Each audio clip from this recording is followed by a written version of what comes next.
Bonjour à tous, comme vous pouvez le voir, on est là à Essen 2014 avec la boîte de Terre d'Arles et son auteur, le prestigieux Uwe Rosenberg. Alors tout d'abord, Uwe, un grand merci pour nous accueillir ce petit temps et puis un grand bravo pour toute votre production. Vielen Dank, dass du uns hier empfängst und bravo für deine ganze Produktion. You're welcome. Ouais, on voulait vous voir et puis vous poser un petit peu de questions. Une question que peut-être vous vous attendez.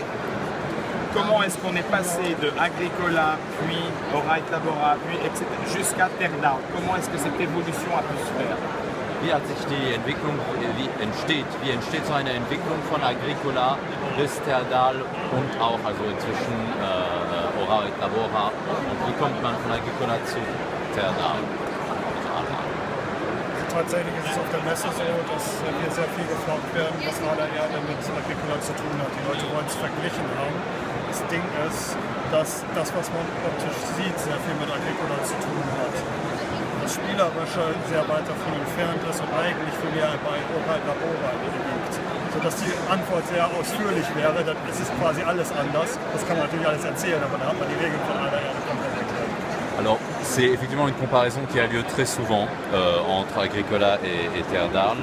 Et l'idée, c'est que peut-être que visuellement, les jeux ont en commun, ont quelque chose en commun, mais qu'au niveau du gameplay, c'est quelque chose de tout à fait différent. Et qu'il faudrait en fait expliquer toutes les règles pour montrer les différences.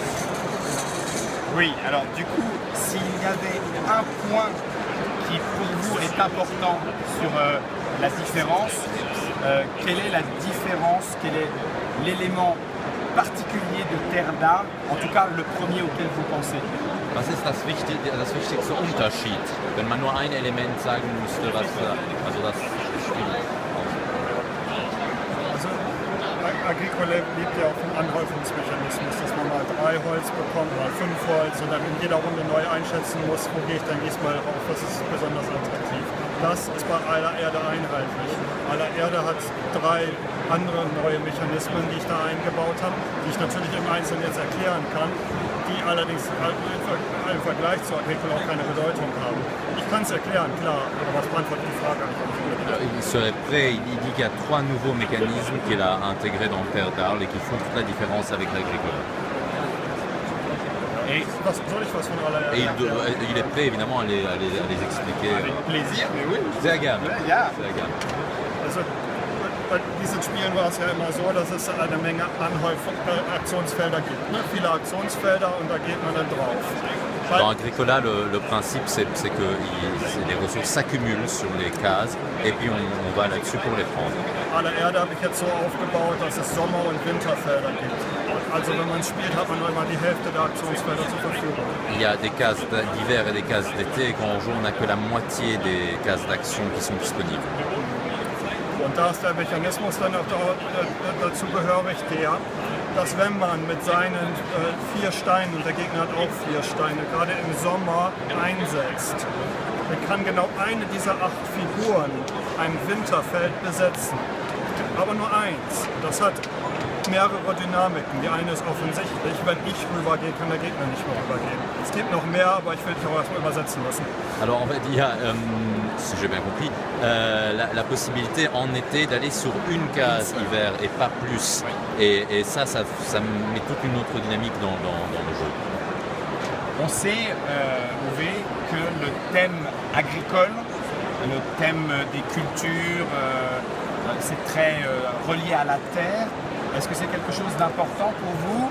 Certainement que oui, mais d'où est-ce que ça vient? Woher kommt diesen Landbauthema, den wir sehr oft finden? Das ist anscheinend etwas sehr wichtig für Sie. Woher kommt das? Wichtig in dem Sinne von, dass ich eine große Nachricht in die Welt zu tragen habe, ist es nicht. Tatsächlich ist es erstmal so, dass ich mich gut auskenne, sodass die Ideen da natürlich auch fließen. Aber es ist nun auch so, dass wenn man irgendwie Eisen herstellt, dann kann man das Eisen vielleicht verarbeiten, verkaufen oder sowas, aber dann war es das auch schon. Abgesehen davon, dass alles ein bisschen schmutzig ist, ölig ist und sowas, diese Industriebereiche. Landwirtschaft, da hast du ein Produkt, eine Möhre, kannst du essen, da kannst du dem Vieh das zum Essen geben. kannst es verkaufen, dann kannst du etwas anderes daraus machen, kannst es verkochen, man hat mit Sachen, die man essen kann, Sachen, die mit dem wirklichen Leben zu tun hat, viel mehr Variationsmöglichkeiten, verschiedene Sachen anzuticken. Das ist eigentlich das Entscheidende, aber mein Spielen ist so ist, dass sie sehr, sehr stark vernetzt sein sollen. Das ist quasi der Anspruch, den ich mir selber auferlege. Und deswegen bietet sich Landwirtschaft mehr an als Stahlherstellung und Eisenherstellung. Alors c'est important pour lui, pas dans le sens qu'il veut lancer un message important au monde, mais tout simplement parce que c'est un domaine qu'il connaît et aussi parce que avec les matières premières qui viennent de la terre, on peut faire beaucoup de choses. Une pièce de métal qu'on fabrique dans la sidérurgie, c'est la pièce de métal, alors qu'une carotte, on peut la manger, on peut la donner aux animaux, on peut la cuisiner. Il y a quelque chose de beaucoup plus concret et qui offre beaucoup plus de possibilités. Est-ce qu'on pourrait imaginer, alors bon, la petite question du français, est-ce qu'on pourrait imaginer un jeu de Uwe Rosenberg se passant carrément en France? Pourquoi pas? Könnte man sich vorstellen, das ist natürlich ein Franzose, der die Frage stellt, ein Uwe Rosenberg-Spiel, der sich in Frankreich, also der in Frankreich passiert. Der Havre war doch Frankreich. Wie meinst du die Frage jetzt gerade?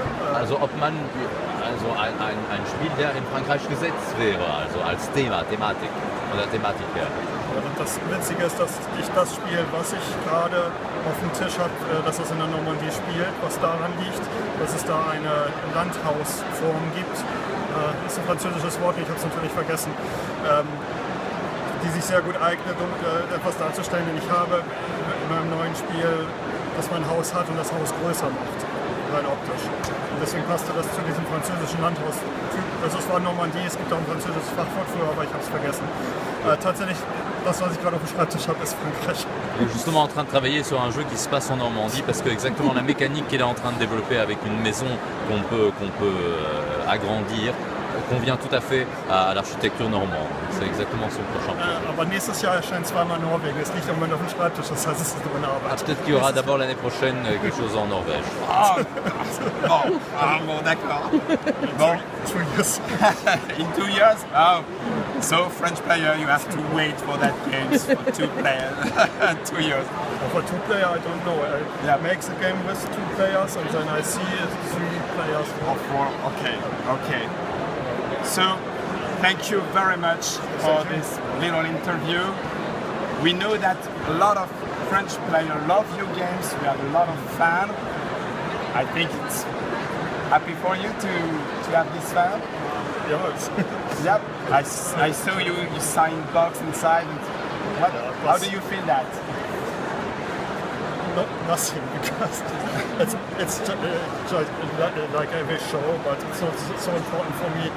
My wife is getting a baby these days, and it's a show. Super. Next year is more exciting for me. No. Maybe you're right. Ok. Grand merci beaucoup Uwe. Bonne continuation. À bientôt. Merci.